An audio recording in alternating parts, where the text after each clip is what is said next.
소금 언약, 멜라흐 베리트, 영원히 변치 않는 하나님의 약속. 사랑하는 여러분, 오늘 하루도 주님의 은혜 안에서 수고 많으셨습니다.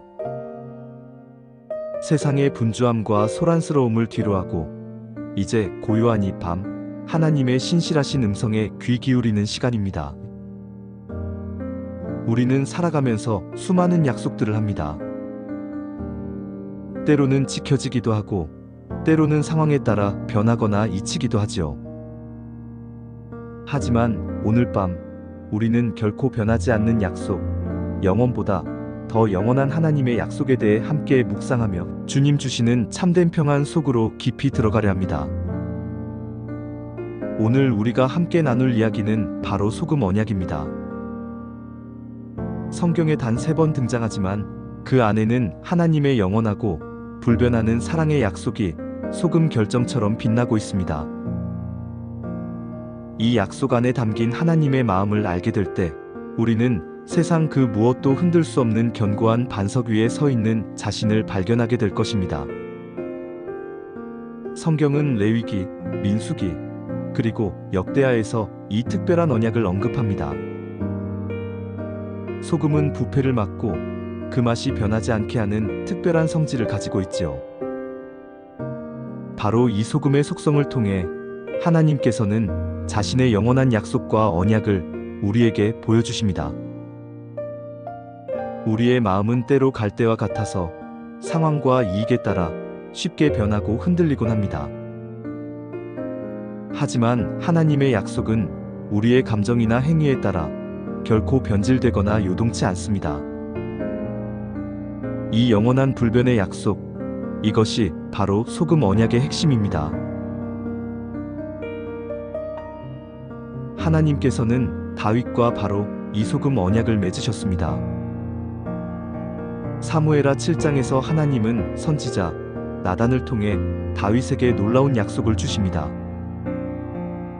내가 가는 모든 곳에서 내가 너와 함께 있어 내 모든 원수를 내 앞에서 멸하였은즉 땅에서 위대한 자들의 이름같이 내 이름을 위대하게 만들어 주리라. 내 수완이 차서 내 조상들과 함께 누울 때에 내가 내 몸에서 날 내 씨를 내 뒤에 세워 그의 나라를 견고하게 하리라. 그리고 이렇게 선포하십니다. 내 집과 내 나라가 내 앞에서 영원히 보존되고 내 왕위가 영원히 견고하리라 하셨다 하라. 이것은 한 개인을 넘어 그의 후손에게까지 이어지는 영원한 약속, 곧 하나님께서 다윗과 그의 가문을 영원히 지키시겠다는 소금 언약의 말씀이었습니다. 이 약속의 힘이 얼마나 강력했던지 훗날 다윗의 후손인 아비야 왕이 여로보암과 전쟁을 하게 되었을 때 그는 수적으로 열세인 상황에서도 담대하게 외칩니다.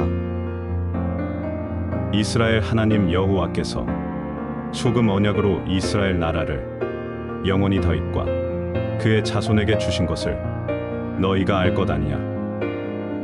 이 외침 속에는 소금 언약을 맺으신 하나님께서 반드시 다윗의 후손을 지켜주시리라는 결코 패배할 수 없다는 강한 믿음의 확신이 담겨 있었습니다. 사랑하는 여러분, 이 약속은 비단 다윗의 후손에게만 해당되는 것이 아닙니다. 예수 그리스도를 통해 하나님의 자녀가 된 우리들 역시 영원하신 하나님과 소금 언약을 맺은 하나님의 DNA를 가진 자들입니다. 그러니 두려워하지 마십시오. 세상이 아무리 우리를 흔들려 해도 변치 않는 하나님의 언약이 우리를 붙들고 계십니다. 이 소금 언약은 구체적으로 성전의 예물을 통해 제사장들을 섬기는 것에서부터 시작됩니다. 레위기 2장 13절은 이렇게 말씀합니다.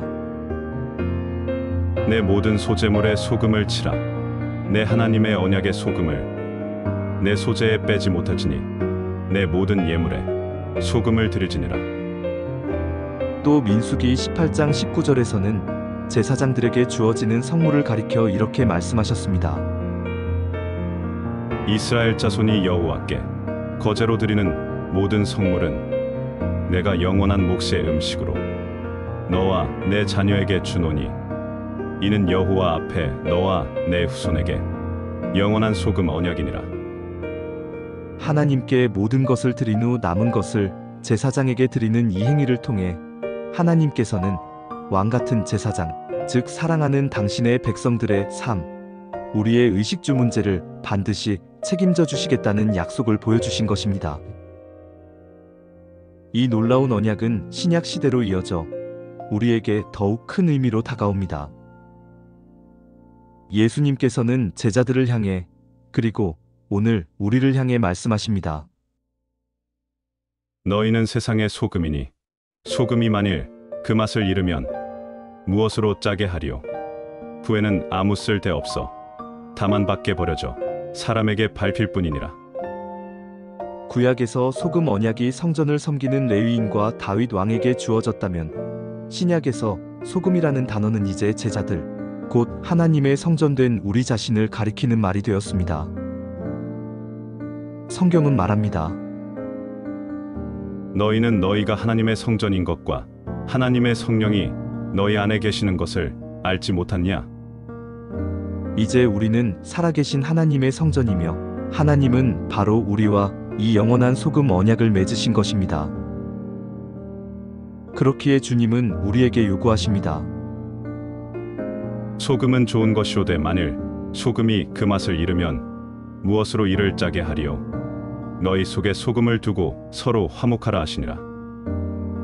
하나님과 맺은 소금 언약의 백성으로서 그 언약의 맛을 잃지 말고 서로 격려하며 위로하고 화목함으로 마지막까지 승리하라는 것입니다. 그렇다면 하나님께서는 왜 하필 소금을 가지고 이 거룩한 언약을 말씀하셨을까요? 출애굽기 30장 35절은 그 비밀을 알려줍니다. 그것으로 향을 만들되 향 만드는 법대로 만들고 그것에 소금을 쳐서 성결하게 하고. 여기서 성결을 뜻하는 히브리어 코데시는 잘라냄, 분리함이라는 뜻을 가집니다. 더럽고 불경건한 것에서부터 완전히 분리된 상태, 오직 하나님께만 속한 거룩한 성품을 의미하는 말입니다. 우리의 예배에 소금을 치라는 것은 바로 이 성결, 코데시를 이루라는 것입니다. 예수님께서는 말씀하셨습니다. 하나님은 영이시니 예배하는 자가 영과 진리로 예배할지니라. 여기서 진리라는 말은 가려진 것이 드러난다는 뜻입니다. 우리가 진정으로 예배할 때 세상의 것들에 가려져 있던 우리의 영이 살아나고 드러나게 됩니다. 우리의 예배에 스스로 소금을 치는 것, 즉 우리의 혼적인 생각과 육적인 욕망을 거룩한 영과 확실하게 분리시킬 때 하나님께서는 우리의 모든 잘못됨과 거짓, 아픔과 슬픔, 심지어 가난과 질병으로부터 우리를 치료하시고 채우시며 고쳐주시는 놀라운 역사를 일으키십니다. 여기에 더 깊은 영적인 비밀이 숨어 있습니다. 소금을 뜻하는 히브리어 멜라흐는 물, 말씀을 뜻하는 히브리어 맴에서 왔다고 합니다. 그리고 우리는 말씀이 곧 하나님이심을 잘 압니다. 배추에 소금을 치면 속의 물은 빠져나오고 짠 소금물이 그 자리를 채우는 삼투현상을 떠올려 보십시오. 이와 같이 하나님의 말씀이요 생명수이신 맴이 우리 안에 들어올 때 우리 안에 있던 낮고 헛된 세상의 생각들은 빠져나가고 새로운 차원의 높은 생명이 그 자리를 채우게 됩니다. 혼과 육으로 살던 내가 영의 사람으로 새롭게 태어나는 것입니다. 이것이 바로 소금의 영적인 의미입니다. 그래서 하나님은 우리에게 먼저 말씀하시고 우리 안에 친히 들어오시겠다는 약속을 주십니다. 이것이 바로 하나님의 언약, 소금 언약입니다. 언약을 뜻하는 히브리어 베리트는 잘게 잘라서 먹는다는 뜻을 가집니다. 예수님께서 떡을 떼어 제자들에게 나누어 주셨던 것처럼 하나님께서 순간순간 우리에게 주시는 말씀을 그대로 받아먹고 거룩함으로 나누어 주는 삶을 살아갈 때 우리는 소금 언약의 복을 그대로 이어받는 상속자가 됩니다. 사랑하는 여러분, 예수님께서는 우리에게 세상에서 소금이 되라고 말씀하지 않으셨습니다. 이미 너희는 소금이라고 선포하셨습니다. 우리는 이미 하나님과 소금 언약을 맺고 살아가는 존재들입니다. 소금은 영원히 변치 않는 하나님의 말씀이요, 하나님 자신을 뜻합니다. 그러므로 우리가 하나님의 자녀로서 우리의 입술로 소금을 뿌릴 때, 즉 믿음으로 하나님의 말씀을 선포할 때, 우리의 힘든 곳, 아픈 곳, 가난과 질병의 자리에 쓴물이 단물로 바뀌는 창조의 역사가 일어날 것입니다. 열왕기하 2장을 보면 엘리사 선지자가 쓴물의 근원에 소금을 던지자 물이 고쳐졌던 사건이 나옵니다. 엘리사가 물 근원으로 나아가서 소금을 그 가운데에 던지며 이르되 여호와의 말씀이 내가 이 물을 고쳤으니 이로부터 다시는 죽음이나 열매 맺지 못함이 없을지니라 하셨느니라 하니, 이처럼 소금 되신 하나님, 말씀 되신 하나님께서는 좋지 않은 것을 회복시키고 거룩하게 구별시키며 좋은 것으로 변화시키는 역사를 일으키십니다. 빛 되신 하나님께서 우리를 향해 너희는 빛이라 하셨듯 소금 되신 하나님께서 우리를 향해 너희는 소금이라 하십니다. 우리가 바로 그 소금이라는 사실을 잊지 않고 살아갈 때 하나님의 빛과 성품과 연합하여 우리를 통해 생명과 치료와 변화의 역사가 일어나게 될 것입니다. 그러나 중요한 것이 있습니다. 우리가 하나님과 소금 언약을 맺었지만 그 언약 안에 머물러 있지 않거나 지키지 못하면 하나님의 돌보심 대신 심판이 남게 될 수 있습니다. 하지만 이 언약을 굳게 붙드는 자들에게 하나님께서는 변치 않는 약속을 주십니다. 그러나 너희는 택하신 족속이요 왕 같은 제사장들이요 거룩한 나라요 그의 소유가 된 백성이니 이는 너희를 어두운 데서 불러내어 그의 기이한 빛에 들어가게 하시니에 아름다운 덕을 선포하게 하려 하심이라. 하나님께서는 우리를 영원히 부족하지 않게 지켜주시고 그분의 나라를 상속받게 하실 것입니다. 오늘 밤 이 영원한 소금 언약을 다시 한번 마음에 깊이 새기며 주님께서 허락하시는 평안 속으로 깊이 들어가시기를 바랍니다. 변치 않는 하나님의 사랑과 신실하심을 기억하십시오. 당신은 이미 세상의 소금입니다.